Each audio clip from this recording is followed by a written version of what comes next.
21 женско лице биле пронајдени во акцијата спроведена во два угостителски објекти, еден во Гостивар и еден во Добридол.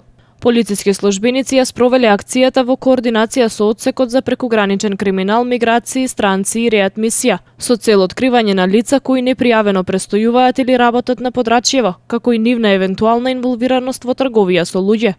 6 од пронајдените се од Република Србија, 2 од Босна и Херцеговина, а 13 од нашата земја, на возраст од 23 до 30 години.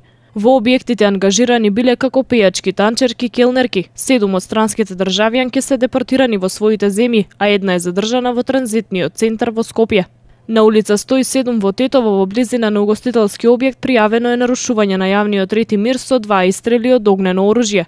Полициски службеници на посоченото место пронашле една чаура, се превземаат мерки за расчистување на случајот, а СВР Тетово веќе располага со првични информации за лицето кое го нарушило јавниот ред и мир. Оттаму информираат и за сообраќајна несреќа на локалниот пат Гостивар-Здуње.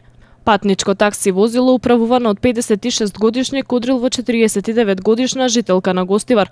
Повредената по окажаната помош во Гостиварската болница пуштена е на домашно лекување.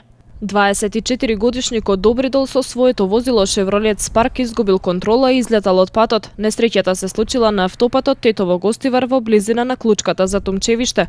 Првично причина за несреќата е неприлагодена брзина, а материјалната штета се проценува на 40.000 денари.